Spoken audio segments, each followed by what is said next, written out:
The morning sun painted the Dakota Territory sky in shades of amber and gold when Sarah Running Bear heard the distant thunder of approaching horses. She pressed her back against the rough bark of an ancient oak tree, her heart hammering against her ribs like a trapped bird. The sound grew closer, and she recognized the harsh voices of the raiders who had been terrorizing Lakota settlements for weeks. At 19, Sarah had lived through many dangers, but nothing like this. The men who rode with Tom Bradley's gang showed no mercy to anyone they encountered. They burned homes, stole livestock, and worse.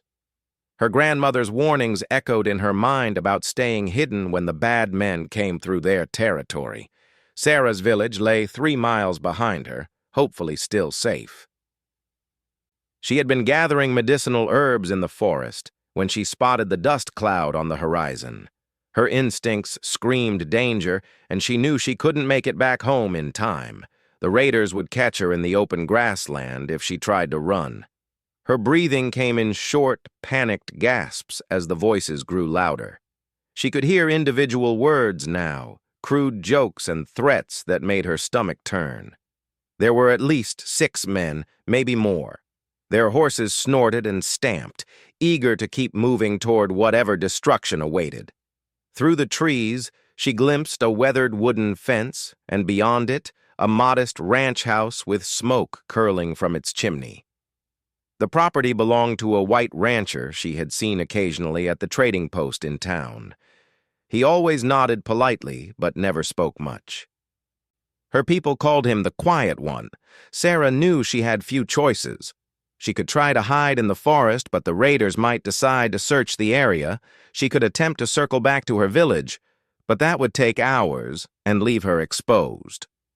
Or she could take a desperate chance and ask the rancher for help. The sound of breaking branches made her decision for her. One of the raiders had turned his horse toward the tree line, scanning the forest with predatory eyes. Sarah's heart nearly stopped as his gaze swept past her hiding spot. In moments, he would see her. She burst from the trees and ran toward the ranch house, her deerskin dress catching on thorns and low branches. Behind her, she heard a shout of discovery and the thunder of pursuing hooves. The rancher's porch seemed impossibly far away, but she pushed her legs harder than she ever had before. The front door of the house opened just as she reached the wooden steps. A tall man with graying hair and kind eyes stepped out, taking in the scene instantly. Sarah stumbled up the steps, her chest heaving with exhaustion and terror. "May I hide here until the raiders are gone?" she whispered in English, her voice trembling like a leaf in a storm. She had learned the white man's language from the missionary who sometimes visited her village, but fear made the words difficult to form. The rancher's eyes moved from her frightened face to the approaching riders, now visible through the trees. His jaw tightened with determination, and he gave her a single, silent nod. Without a word, he stepped aside and gestured for her to enter his home. Sarah rushed inside, and the rancher followed, closing the door firmly behind them. The interior of the house was simple but clean, with handmade furniture and faded curtains. A pot of coffee bubbled on the wood stove, filling the room with its rich aroma. "Upstairs," the rancher said quietly, pointing toward a narrow staircase. "There's a room at the back. Stay away from the windows." Sarah nodded gratefully and climbed the stairs as quietly as she could. The wooden steps creaked under her feet despite her careful movements. At the top, she found a small bedroom with a single window facing the forest. She positioned herself against the wall where she couldn't be seen from outside. Downstairs, she heard the rancher moving around, probably preparing for the visitors he knew were coming. The sound of approaching horses grew louder until they stopped just outside the house. Sarah held her breath and closed her eyes, praying to the spirits of her ancestors for protection. Heavy boots stomped up the porch steps, followed by aggressive knocking on the door. The rancher's footsteps moved across the floor below, and she heard the door open. "Morning, Mr. Peterson," came a rough voice that sent chills down Sarah's spine. She recognized it as belonging to Jake Morrison, Tom Bradley's second-in-command. "Fine day for a ride, wouldn't you say?" "Morning, Jake," the rancher replied calmly. Sarah was surprised by how steady his voice sounded. "What brings you out this way?" "Oh, just keeping an eye on the territory, making sure everyone's safe and sound," Morrison said with false friendliness. "You haven't seen any Indians around here today, have you?" "Spotted one heading this direction." Sarah's hands clenched into fists. She knew these men weren't interested in anyone's safety except their own. They were looking for easy targets to rob, or worse. "Haven't seen anyone but you fellows," Peterson answered. "Been working on mending fence all morning. Mind if we take a look around?" Morrison's tone had turned more threatening. "Just to be thorough. You understand?" There was a long pause that seemed to stretch forever. Sarah pressed herself harder against the wall, wishing she could disappear entirely. Her whole body trembled with fear and helplessness. "I reckon that's not necessary," Peterson said finally. "This is private property, and I keep a close eye on it. If there was anyone here who shouldn't be, I'd know about it." The silence that followed felt dangerous. Sarah could almost picture Morrison's calculating stare, trying to decide if the rancher was telling the truth. Other voices joined the conversation, too quiet for her to understand, but she could hear the menace in their tones. "Well now, Peterson," Morrison said slowly, "I hope you're not developing any sympathies for the wrong kind of people. That could be unhealthy." "I mind my own business," Peterson replied evenly. "I suggest you do the same." More silence, then the sound of boots shifting on wooden boards. Sarah realized she was holding her breath and forced herself to breathe quietly. Every second felt like an hour as she waited to learn her fate. "We'll be moving on then," Morrison finally said. "But we might be back this way soon. You keep your eyes open." "Peterson, never know what kind of trouble might come wandering onto your land." "I'll do that," Peterson agreed. The boots moved back down the porch steps, and Sarah heard the men mounting their horses. She crept closer to the window, staying hidden behind the curtain, and watched as the group of 6 riders moved away from the house. They rode slowly, as if reluctant to leave without finding what they were looking for. For several minutes after the sound of hooves had faded completely, Sarah remained frozen in place. Her body shook with delayed reaction to the terror she had just experienced. Only when she heard Peterson's quiet voice calling from below did she finally move. "They're gone," he said simply. Sarah made her way downstairs on unsteady legs. Peterson stood by the window, watching the empty road to make sure the raiders hadn't doubled back. When he turned to face her, she saw concern in his weathered features. "Thank you," she managed to whisper. The English words felt inadequate for the gratitude that filled her heart. Peterson nodded once. "Coffee?" he offered, gesturing toward the pot on the stove. The simple kindness of the gesture nearly brought tears to her eyes. She had expected many things from white settlers, but genuine hospitality had not been among them. Her people had learned to be wary of most whites, especially men who lived alone on isolated ranches. "Yes, please," she said softly. Peterson poured 2 cups of the strong black coffee and handed one to her. The ceramic mug was warm against her cold hands, and the bitter liquid helped steady her nerves. They sat at his simple wooden table, the silence between them comfortable rather than awkward. "Those men," she began hesitantly, "they have hurt many of my people." Peterson's expression darkened. "I know. They're not welcome on my land." Sarah studied his face, trying to understand this unexpected ally.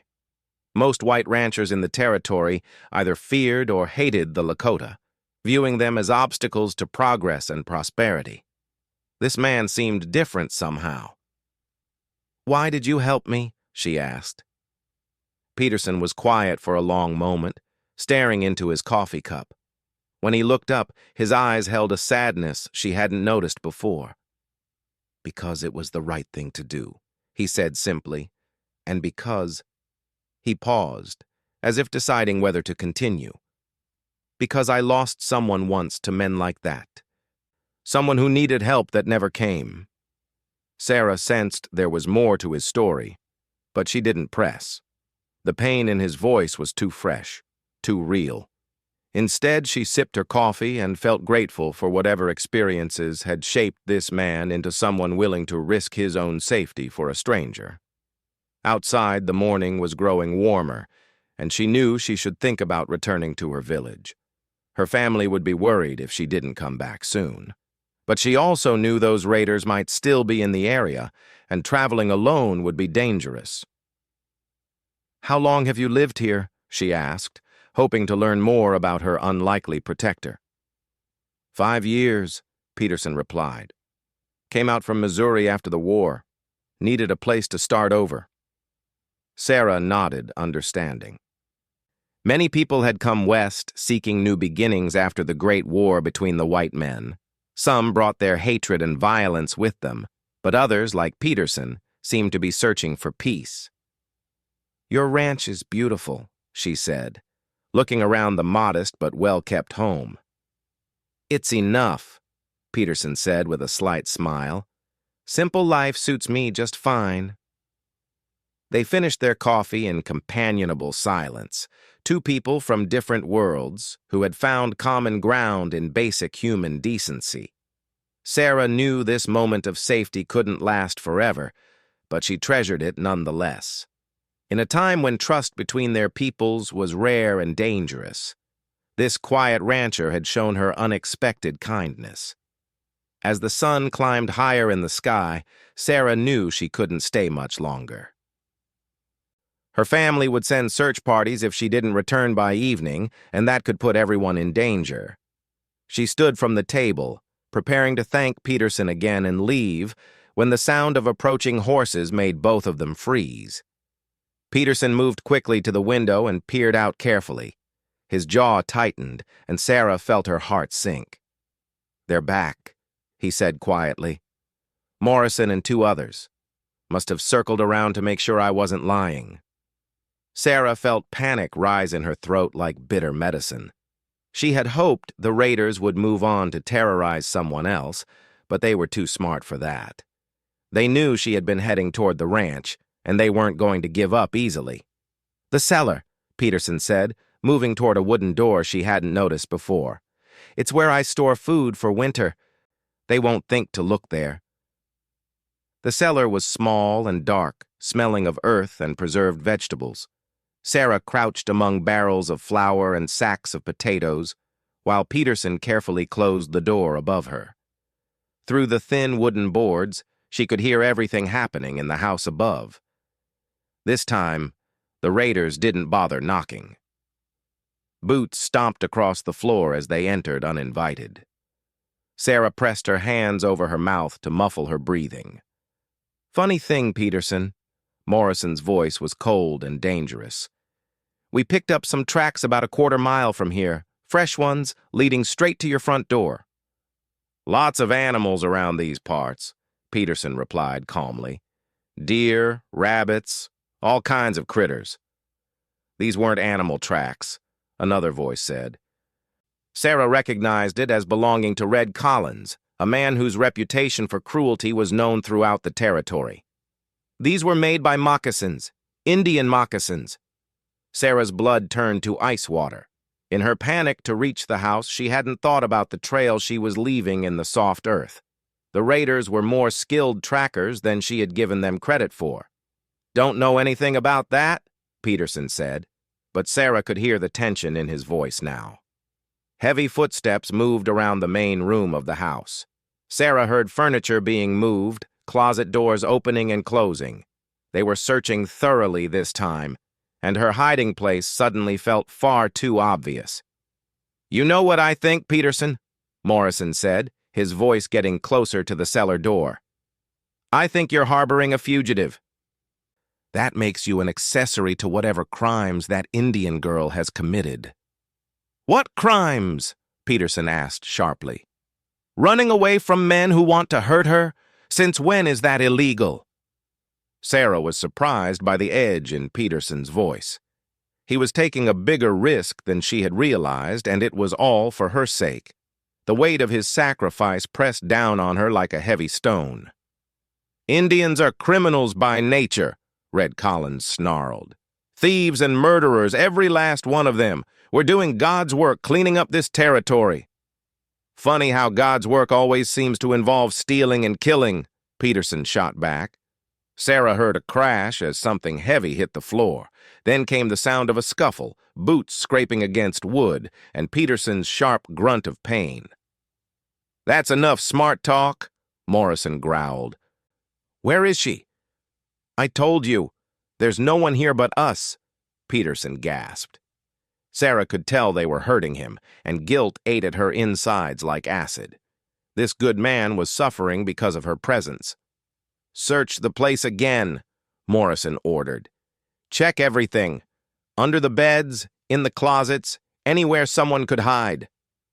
Footsteps thundered around the house as the raiders conducted a more thorough search. Sarah huddled deeper among the stored supplies, trying to make herself as small as possible. Sweat dripped down her face despite the cool temperature in the cellar. Above her, she heard Peterson moving around, probably under guard. Occasionally, one of the men would ask him a question, but his answers remained steady and unhelpful. Sarah marveled at his courage and felt ashamed of her own helplessness. After what felt like hours, but was probably only minutes, the footsteps gathered back in the main room.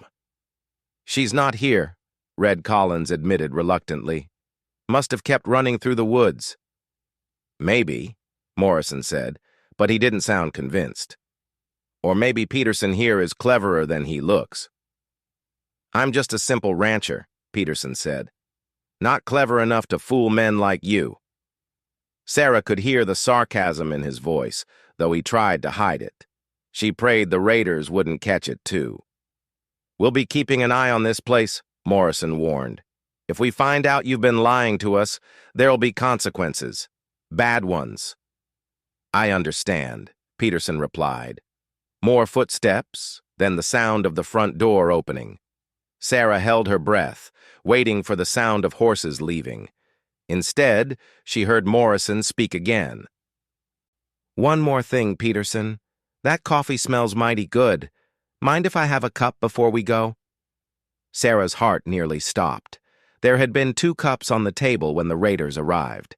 If they looked closely, they would notice that both cups had been used recently. The evidence of her presence would be impossible to deny.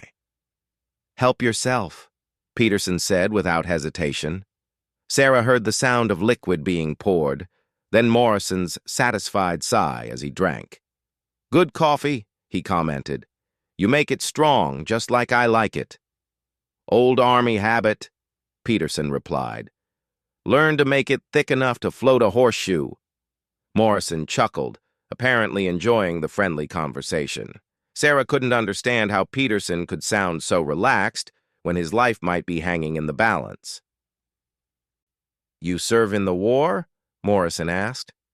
3 years, Peterson answered. Saw enough fighting to last a lifetime. Which side? Red Collins asked suspiciously. Union, Peterson replied without shame. Fought to preserve the country, not tear it apart. The temperature in the room seemed to drop several degrees. Many of the raiders sympathized with the Confederate cause, and they didn't appreciate reminders of their defeat. Lot of good men died in that war, Morrison said carefully. Yes, they did, Peterson agreed. Good men on both sides. Makes a man think twice before starting another fight. Sarah understood what he was really saying. Peterson was warning the raiders that he knew how to fight and wasn't afraid to do it again if necessary. It was a subtle threat wrapped in the language of peace. Well, Morrison said after a long pause, we should be moving along. Thanks for the coffee. Any time, Peterson replied politely. This time the raiders really did leave. Sarah listened to their horses departing and forced herself to wait several more minutes before moving. When Peterson finally opened the cellar door, she saw concern etched deep in his weathered face. "They hurt you," she said, noticing the way he favored his left arm. "Nothing serious," he assured her, though she could see the lie in his eyes. "Twisted my shoulder a bit, that's all." Sarah climbed out of the cellar and looked around the main room. The raiders had left everything a mess, with furniture moved and belongings scattered. She felt terrible that Peterson's home had been violated because of her. "I'm sorry," she said, tears threatening to spill from her eyes. "This is all my fault." "No," Peterson said firmly. "This is their fault. You did nothing wrong except try to survive." His kindness made her feel even worse. She had brought danger to his doorstep, and he had paid the price for helping her. "I should go," she said. "If I stay longer, they might come back." Peterson nodded reluctantly. "Probably wise, but you can't go alone, not with them still in the area." Sarah knew he was right, but she couldn't see any alternative. Her village was too far to reach before dark, and traveling at night would be even more dangerous. "There's an old hunting trail through the hills," Peterson said thoughtfully. "It's longer than the direct route, but it stays hidden in the trees. If you're careful, you could follow it most of the way home without being seen." "I don't know these hills," Sarah admitted. "I could get lost." Peterson was quiet for a moment, clearly wrestling with a decision. When he spoke again, his voice was resolved. "I'll guide you," he said, "at least until you're close enough to find your own way." Sarah stared at him in amazement. "You would do that? After everything that's already happened?" "Can't send you out there alone," Peterson said simply. "Wouldn't be right." Sarah felt overwhelmed by his continued generosity. In her village, such kindness between strangers was common, but she hadn't expected it from a white rancher. "The danger," she protested. "If those men see you helping me—" "Let me worry about that," Peterson said. He moved to a cabinet and pulled out a worn rifle. "I've been taking care of myself for a long time." Sarah watched as he checked the weapon and gathered some supplies. His movements were efficient and practiced, reminding her that he had been a soldier once. Perhaps he was better equipped to handle the raiders than she had assumed. "We should wait until evening," Peterson said. "Harder for them to spot us in the twilight." Sarah agreed, and they spent the rest of the afternoon preparing for the journey. Peterson packed water and food while Sarah helped him straighten his house. Working together felt natural and comfortable, despite the circumstances that had brought them together. As the sun began to set, painting the sky in brilliant shades of orange and purple, they prepared to leave. Peterson had changed into dark clothing that would help him blend with the shadows, and he carried his rifle with casual confidence. "Stay close," he instructed as they stepped out into the gathering darkness. "If I signal you to stop or hide, do it immediately without question." Sarah nodded, understanding that her life might depend on following his instructions exactly. They set off toward the hills, two unlikely companions united by circumstances neither had chosen. The hunting trail Peterson chose wound through dense forest and rocky outcroppings that provided excellent cover from watching eyes. Sarah marveled at how well he knew the land, moving with confidence even in the dim light. Every few minutes he would stop and listen carefully before signaling her to continue. They had been walking for nearly an hour when Peterson suddenly raised his hand and crouched behind a large boulder. Sarah immediately dropped down beside him, her heart racing. Through the trees ahead, she could see the flicker of a campfire and hear the low murmur of voices. Peterson leaned close to her ear. "Raiders," he whispered so quietly she could barely hear him. "They've made camp right across our path." Sarah peered around the boulder and counted at least 4 figures silhouetted against the firelight. One of them was definitely Morrison, recognizable by his large frame and distinctive hat. They had bottles of whiskey and were passing them around freely, their laughter growing louder and more reckless with each drink. "We have to go around," Peterson whispered. "But it'll add 2 hours to the journey." Sarah nodded, understanding that they had no choice. The alternate route would take them higher into the hills, where the terrain was more difficult, but the cover was better. Peterson led the way, moving like a ghost through the darkness. As they climbed higher, Sarah began to recognize landmarks from her childhood. Her grandfather had brought her to these hills to teach her about tracking and survival. The memories gave her comfort and helped calm her nerves. The moon was full and bright, providing enough light to navigate, but also making them more visible if anyone was watching. Peterson chose their path carefully, staying in the shadows whenever possible and avoiding open areas where they might be silhouetted against the sky. Halfway up the hillside, they paused to rest beside a small stream. The water was cold and clear, refreshing after their long climb. Peterson refilled their water containers while Sarah listened for any sounds of pursuit. "How much farther to your village?" Peterson asked quietly. 2 hours, maybe less," Sarah replied. "Once we reach the ridge, I can find my way easily." Peterson nodded and shouldered his rifle again. As they prepared to continue, Sarah heard something that made her blood run cold. The distant sound of horses moving through the forest below them. Peterson heard it too and immediately pulled her into the cover of a thick grove of pine trees. They pressed themselves against the rough bark and waited as the sounds grew closer. Through the trees, they could see torches moving along the trail they had abandoned. The raiders had apparently sobered up enough to continue their search, and they were following the same path Peterson had originally planned to take. "Smart," Peterson murmured admiringly. "They figured we might try to circle around their camp." Sarah watched the lights moving slowly through the forest and realized how close they had come to walking into a trap. If Peterson hadn't chosen the more difficult route up the hillside, they would have met the raiders head-on in the darkness.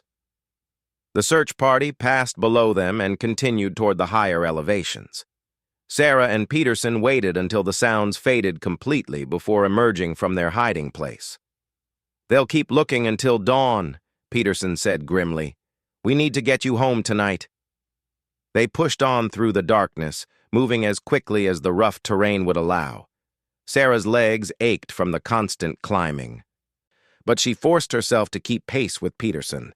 His determination to see her safely home despite the personal risk touched her deeply. As they crested the ridge, Sarah felt a surge of relief.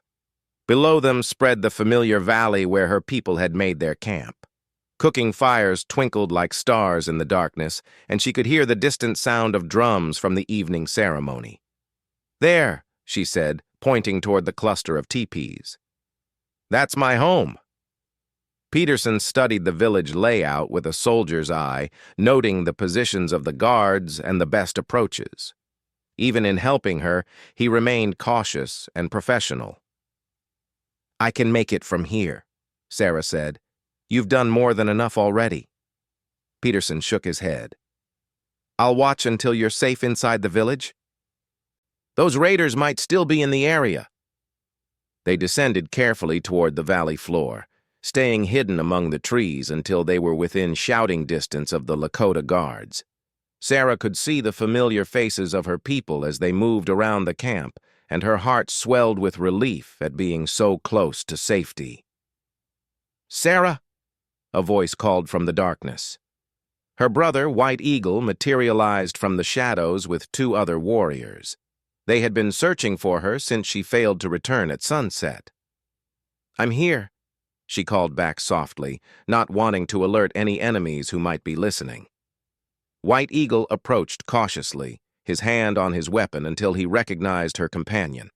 His eyes widened with surprise when he saw the white rancher standing behind his sister. "This man helped me," Sarah said quickly in Lakota, seeing her brother's suspicion. "Raiders were hunting me, and he gave me shelter." White Eagle studied Peterson carefully, taking in his respectful posture and the obvious care he had shown for Sarah's safety. After a moment, he nodded and spoke in careful English. You have our gratitude, he said formally. My sister is precious to our family. Peterson touched the brim of his hat in acknowledgement. She's a brave young woman. You should be proud. The exchange of respect between the two men moved Sarah deeply. In a time when trust between their peoples was rare, these two had found common ground in their shared concern for her welfare. You must come to our fire, White Eagle said to Peterson. Our father will want to thank you properly. Peterson hesitated, clearly aware of the potential complications of entering a Lakota village. I appreciate the offer, but I should be getting back. Don't want to cause any trouble. No trouble, White Eagle assured him. A man who risks his life for our family is welcome at our fire. Sarah looked at Peterson hopefully. She wanted her family to know the man who had shown such kindness to a stranger. After everything they had been through together, a proper goodbye seemed important. Just for a few minutes, Peterson agreed finally. They walked together toward the village, with White Eagle's warriors flanking them protectively. Other members of the tribe emerged from their lodges to see the unusual sight of a white man being escorted to their council fire as an honored guest. Sarah's father, Chief Running Bear, was a man of great dignity and wisdom. His weathered face showed surprise when he saw Peterson, but also curiosity and respect. Sarah quickly explained what had happened, speaking rapidly in Lakota while her father listened intently. When she finished, the chief stood and approached Peterson. Despite the language barrier, his gratitude was unmistakable. You saved my daughter's life, he said in careful English, each word chosen with precision. How can we repay such a debt? Peterson looked uncomfortable with the formal attention. No debt, he said simply. Any decent person would have done the same. Chief Running Bear smiled slightly at this response. Not any person, he said. You risked much for a stranger. This speaks well of your character. The chief gestured for everyone to sit around the council fire. Sarah's mother brought Peterson coffee and food, treating him with the same hospitality they would show any honored guest. Other family members gathered to hear the story firsthand. As Peterson sat among the Lakota people, Sarah noticed how naturally he adapted to their customs. He waited for the chief to speak first, accepted food graciously, and listened respectfully when others told stories. His years of military service had apparently taught him how to show respect in unfamiliar situations. These raiders, Chief Running Bear said eventually, they are a problem for all peaceful people in this territory, white and Indian alike. Peterson nodded grimly. Morrison and his gang answer to no law except their own greed. They've been terrorizing settlers and natives for months. Perhaps it's time for peaceful people to work together, the chief suggested carefully. These men are enemies to us all. Sarah saw Peterson consider this idea seriously. The concept of cooperation between white settlers and Indians was radical and dangerous, but the threat posed by the raiders might make it necessary. If you ever need help dealing with them, Peterson said slowly, you know where to find me.